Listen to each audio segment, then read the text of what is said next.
Assalamualaikum warahmatullahi wabarakatuh. Sahabat Potong Sewu, kali ini saya berada di daerah Kediri ya.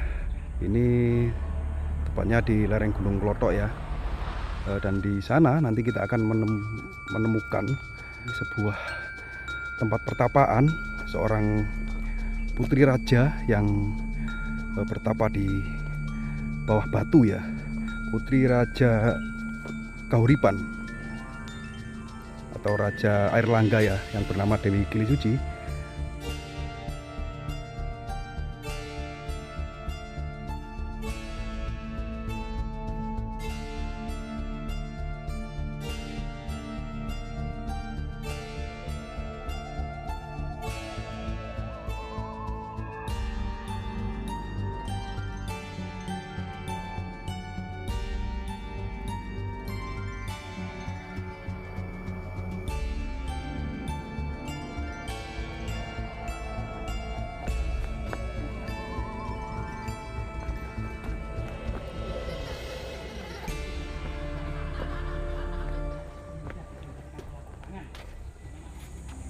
Rahayu, rahayu, rahayu.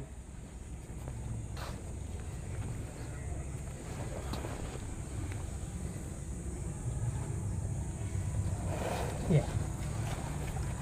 Kita sekarang kita berada di sebuah tinggalan yang sangat masa kuno.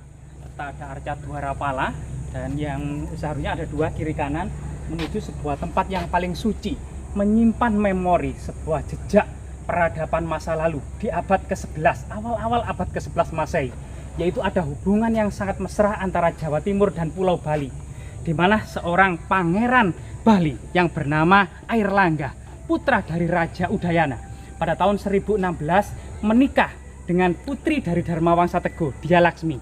Tapi pada masa pesta pernikahan ini, istana Watan dibakar oleh Raja Lomram, sehingga kemudian dari Raja Worawiri dari Loram ya, sehingga kemudian Airlangga, Dia Laksmi istrinya, dan Empuh Narotama melarikan diri ke Wonogiri sampai bertapa selama 3 tahun ya, selama 3 tahun antara tahun 1016 sampai 1019, di mana pada tahun 1019 ini banyak tetua desa, perwakilan para tokoh-tokoh masyarakat menemui Airlangga agar menjadi raja, memulihkan kembali Jawa Timur yang rusak binasa oleh Raja Worawiri dari Loram.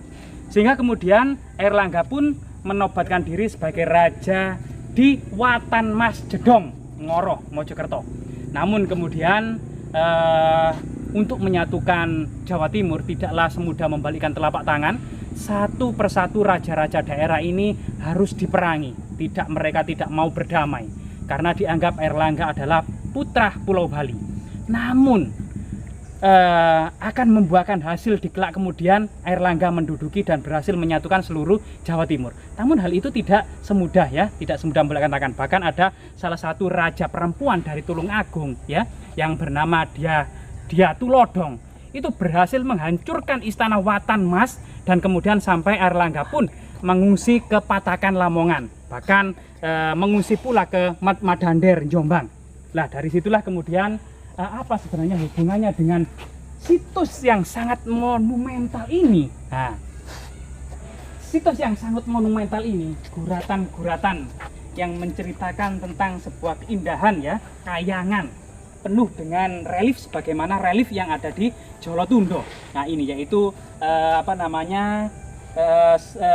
banyak cerita sulur-suluran ya, lambang keabadian, termasuk kemudian segitiga tumpal maupun awan-awan. Nah, awan-awan ini merupakan ciri khas abad ke-11 Masehi. Raja Airlangga yang telah bersusah payah menyatukan Jawa Timur ini mengangkat putri mahkotanya yang bernama Sang Rama Wijaya Dharma Prasada Tunggadewi menjadi putri mahkota. Tetapi di tahun 1038 Masehi melepaskan semua ikatan duniawi, memilih menjadi seorang pertapa, seorang biksuni di dalam gua inilah yang dikenal dengan Dewi Kilisuci. Mari kita telusuri bersama-sama. Rahayu, rahayu, rahayu.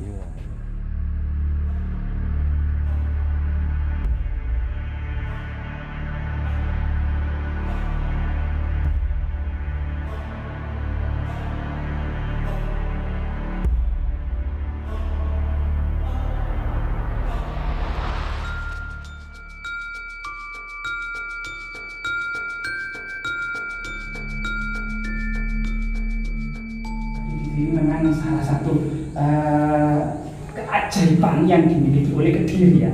Keajaiban yang dimiliki oleh Kediri karena pada masa sebelumnya gitu ya, Airlangga meniti karir mulai mendirikan istana di Watan Mas Jedong, kemudian dibakar dan ditaklukkan oleh musuh, beralih ke Patakan, Lamongan, ke Madandar, Jombang, mendirikan Kahuripan, istana Kahuripan. Bahkan pada masa usia-usia belakangan itu memerintah di Daha atau Kediri ini.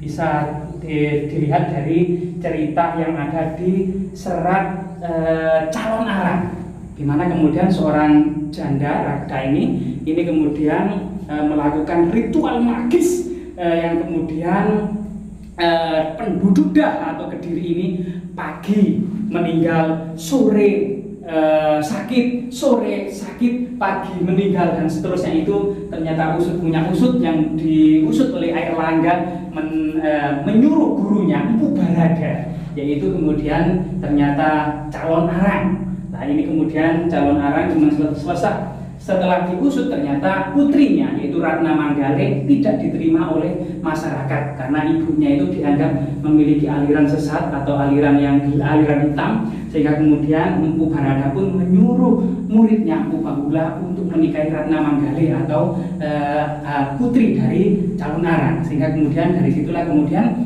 didapati semua kelemahan Calon Arang dan menyesali semua perbuatannya. Kemudian Empu Barada menyelesaikan persoalan ini, sehingga kemudian salah satu keunikan ya, bahkan salah satu keunikan yang lain, Airlangga ini adalah penganut Wisnu. Jika di arca-arcanya adalah sosok dewa yang berduduk di atas burung Garuda. Ini merupakan arca Wisnu, penobatan dari Raja Airlangga. Sedangkan Empu Barada sendiri yang asramanya ada di Lemah Citra ya, sekarang di Bejijong Trawulan, itu ternyata penganut aliran Buddha.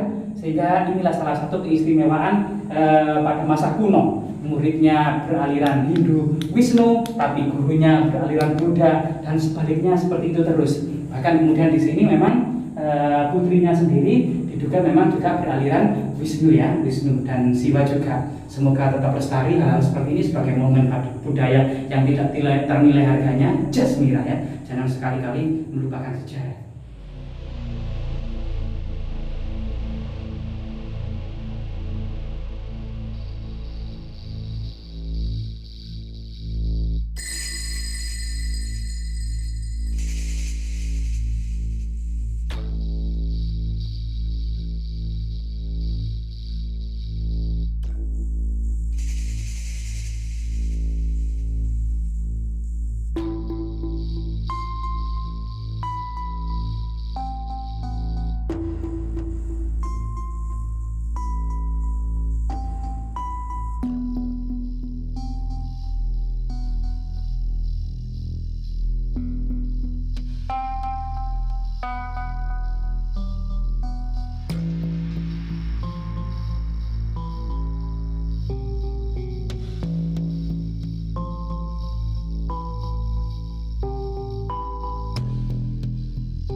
Alhamdulillah tadi petualangan yang mampu kita sajikan kali ini ya di daerah Kediri, di lereng Gunung Klothok yang bernama Gua Selomangleng.